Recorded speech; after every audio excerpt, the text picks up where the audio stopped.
Ассаламу алейкум, кыргыз элим. UFC'ден жазышты бизге. Соперники предложили Манеля КП. Иә достар, UFC Марсельді шақырып жатыр, Манель Капемен төбелесесің бе деп. Ал Еркебұлан Тоқтарға полиция звондап жатыр. Сендермен бірге төбелес арнасы, барлық қызықтар тек біздің арнада. Арнаға тіркелуді ұмытпаңдар, біз бастаймыз. Всех приветствую. Всем ассаламу алейкум. Нам поступило предложение от UFC, чтобы Марсель провел бой там. Номерной турнир UFC 328 в Абу-Даби. Соперники предложили Манеля КП. Но те условия, которые нам предложили, они нас не устраивают. Мы хотим лучшие условия. Поэтому давай. Мани, давай. Easy money. Ассаламу алейкум, кыргыз элим. UFC'ден жазышты бизге. 7 жума бар дейт, 7 неделя деп жазышты до боя. 7 неделя бар, ешкімге біз бұндай предлагать етпей атабыз деді. И бізге гонорары аз предлагать етті, гонорары жақпады. Біз бұл жақта ұрышқандан 5 есеге аз предлагать етті. Ошол себептен бұл жақта Саид брадан айтат. И біздің условия менен UFC-ге алса жақсы болот, и ошондо урушсак болот дейт. И дагы жакшыраак гонорар предлагать эткенге аракет кылабыз деди. 328 UFC 328ге предлагать етті. Біз отказ берип койдук гонорардын айынан. Өтө аз сума, билесиңер азыркы учурда менде стройка жүрүп атат. Стройкага акча керек, ошого көбүрөөк мушташым керек. UFC'де урсак стройка токтоп калат. Бизде жанагындай көп мындай спонсор өтө көп эмес бизде. Ошол себептен кыргыз элим иншалла очень скоро мы покараем ММА, да? Да. Так что күтүп тургула, өтө жаңылыктар UFC бар. само к нам придет. Иншалла. UFC'nin Crush'ı деген поездке элемет өзөйм, Ассаламу алейкум, кыргыз элим. Мынакей азыркы учурда Кудай кааласа Москвага келдик. Иншалла тренировкаларды баштадык. Өтө көп жазып атат, Марсель тренировка кылбайсың деп. Тренировка кылдым. Кыжалат болбогула. Формабыз жакшы иншалла. Майларда урушуп калышыбыз мүмкүн дагынчы. Азыр лига өтө көп лигалар предлагать атат бой. Ошол себептен бойду күтүп тургула иншалла. Азыр Москвада примерно 1 жумадай Москвада тренировка кылабыз. 1 жума 2 жумадай. И дальше Таиландга бардык. Мощный тренировка кылабыз, уже кайра бойлорду баштайбыз. Это только начало дейт го, иншалла. Кыргыз элим колдоп турсаңар, биз иншалла мындай мощный бойлорду көрсөтөбүз. Кыргызстан алга. Ассаламу алейкум, кыргыз элим. Жана UFC боюнча айта кетейин. UFC'ден жазып атышат, не только UFC'ден өтө көптөгөн лигадан жазып атышат, мындай бой предлагать етип атышат. Негизи башынан эле ушундай тынбай бой предлагать этет эле. Биз достор биринчи очередте ата-энебизди биринчи орунга коебуз. Семья багыш керек, үй салыш керек, и ата-энебиздин возможность кылыш керек. И менден башка үйдө семьяда дагы 4 тууганбыз. Биз общий 5 тууганбыз. 5 туугандын возможностун жасашым керек мен бул жакта. Ошол себептен азыркы учурда мага бул жакта возможность жакшы болуп атат. И бир-эки спортсмендерге окшоп мен чисто спорт кылып же болбосо ата-энемдин акчасына жүргөн спортсмендерден эмесмин, мен ачыгын айтайын. Чисто өз күчүм менен, өзүм бардык нерсени кылган спортсменмин. Мен менен чогуу жүргөн досторум, мен менен чогуу тренировка кылып калган спортсмендер билет мен кандай экенин. Ошол себептен мага СНГде урушкан возможно мындай выгодно болуп атат. Ошол себептен мен бул жакта урушсам көбүнчө. Анан достор, жанагындай башка мамлекеттен жанагындай менеджерный компаниялар өтө көп жазат. Мен канча 3 жылдан бери жазат да. Мисалы, не только мага оңор эмес спортсмендерге жазып, биз сени UFC'ге киргизебиз. Даже өзүбүздүн эле кыргыздардын арасында деле андайлар бар. Бизди UFC'ге киргизебиз, минтебиз депчи.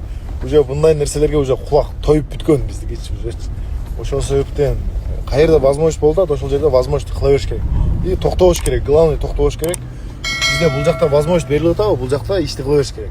И убакыт сааты келгенде, может UFC'ге урушуп калатырбыз. Может буйруса урушуп калатырбыз. Может бул жактан өзүбүзгө мындай UFC'ни жасап алаттырбыз. И может Кыргызстанга келип калаттыр UFC.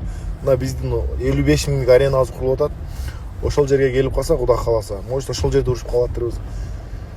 Алла жазган нерсе болот. Кудай эмнени жазат, ошол нерсе болот. Ошол себептен күтүп тургула, өтө мощный жаңылыктар болот иншалла. Ассаламу алейкум, кыргыз элим. Жанагындай UFC боюнча өтө шум болуп кетти. Марсель неге отказ кылдың? Жанагындай күйгөндөр күйүп кетти, өрттөнгөндөр өрттөнүп кетти. Просто ал жерде Саидка мен менеджериме контракт предлагать эттир, 12+12 Марсель урушабы дептир. Биз урушпайбыз дедик. Болду, ошондой эле нерсе. Анан ал нерсени потолок кылып анан жанагындай күйгөндөр күйүп, бирерки менеджерлер, бирерки спортсмендер мынтип күйүштүн кереги жок. Просто ал прилагать этти, андай нерсе мурда деле болуп жүрган.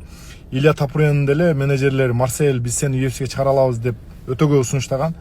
И бизде азыркы учурда мындай возможность жок. Неге дегенде биз ата-энебиз, семьябыз, бир туугандарыбыз деп жашайбыз. Ошол себептен пока что эрте и дальнейший кирип калышыбыз мүмкүн. Ошол эле нерсе.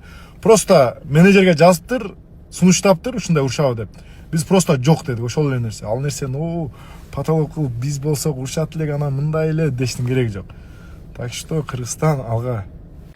Ассаламу алейкум кыргыз элим. UFC'ден контракт келген боюнча түшүндүрө кетейин. Өтө көп жаңылыктар чыгарып мындай өтө ызычы болуп кетти. Күйгөндөр күйүп кетти, өртөнгөндөр өртөнүп кетти. Ал жерде прям мындай дей турган нерсе эмес да. Мисалы UFC деле UFC дей турган нерсе эмес. Мындай ачык эле. Полтора спортсмендер урушуп жүрөт. Мына мага лично UFC'нин боецтери жазып атат. Мен уже топко чыгып уже пояс курушам дегендер, уже UFC'ден чыгып кеткендер жазып атат. Каласаңар личкаңарга дагы жөнөтүп коем. Марсель, мен UFC'ден аз алам, өтө аз акча алдым. Мен биякта наоборот көп иштеп атам деп жазып атышат. Анан бирерки менеджерлер, бирерки спортсмендер күйүп атат. Неге күйүп атат түшүнбөйм да. Мына мен чыгам, анан мындай кылам депчи. Алла насип кылган нерсе болот да. Кимге насип кылат, ошол нерсе болот. И анан менеджер жөнүндө айта кетсем, сайтка жазышыптыр, ушундай UFC'ден 12+12 же 10+10 прилагать этишиптир. И мен сразу эле айттым, жок, мага туура келбейт сайт, өтө аз. И неге дегенде мен иногда бирерки спортсмендерге окшоп чисто спорт кылып, өзүмдүн курсагымды багып антип жүрбөйм дедим.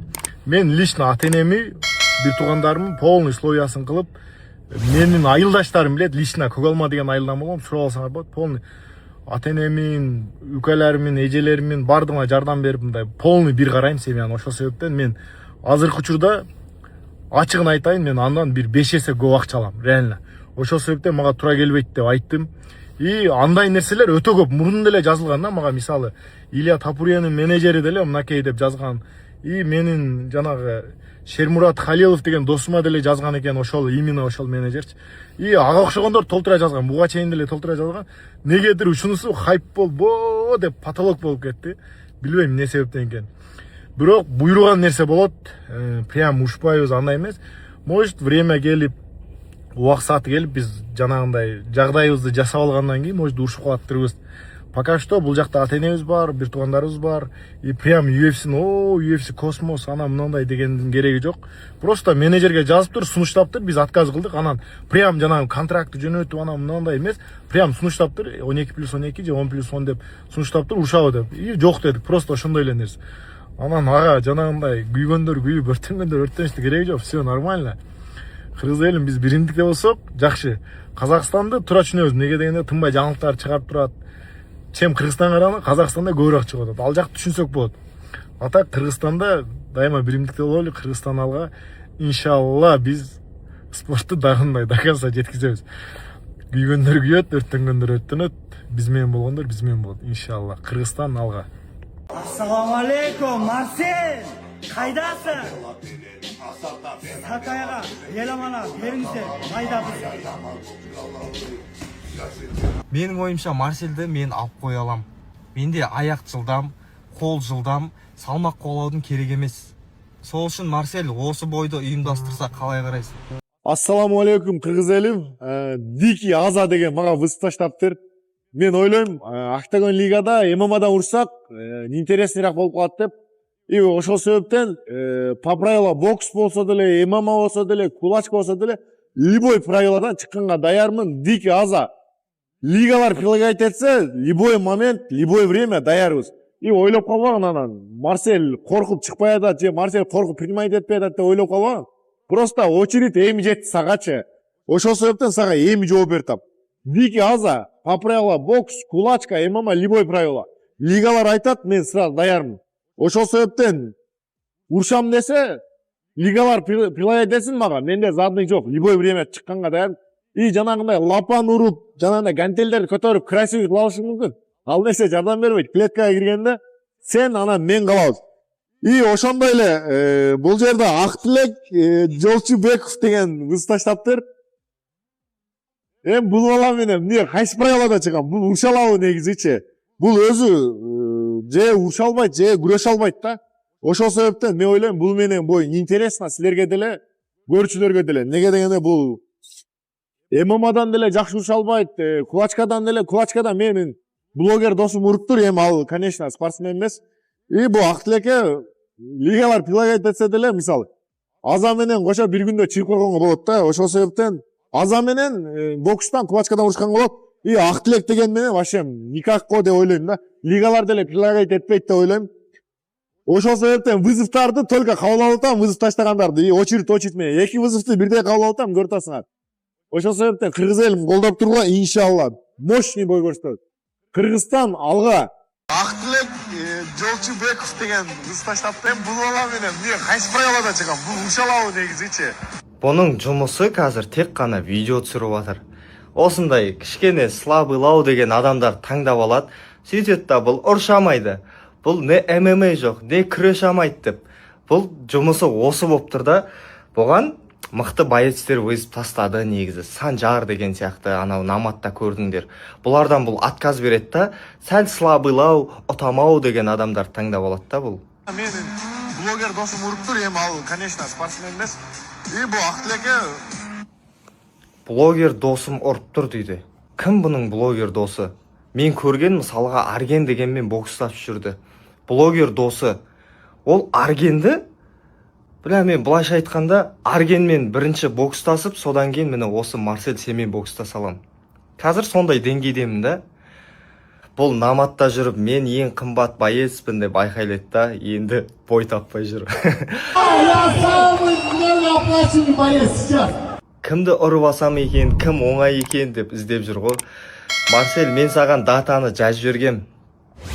Сол датада дайын болса ең бастысы. Мен уайымдама, бой көрсетамайды, или там боксы жоқ. Салам алейкум, братва, Кипр с вами. Хочу обратиться.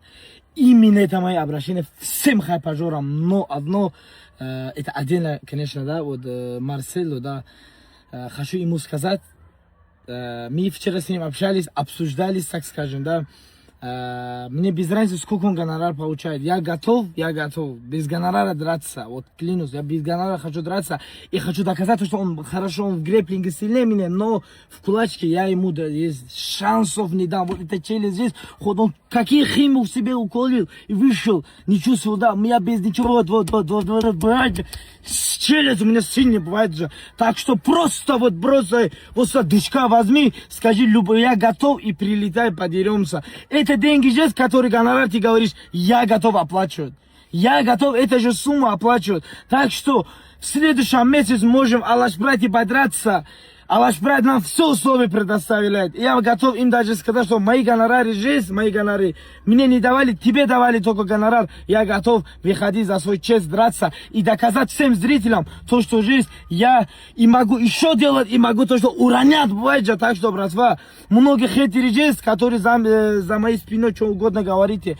Просто не пишите всякую гадость, да. Я люблю, одно вам скажу, да, я люблю здесь свою родину, конечно, Таджикистан. И также я люблю Казахстан. Я так что всегда представляю Казахстан, Таджикистан. Так что здесь, Марсель, душка возьми, выходи сюда, мы с тобой подеремся. Так что, let's go, любое время, вот через приходи, посломай, бывает же.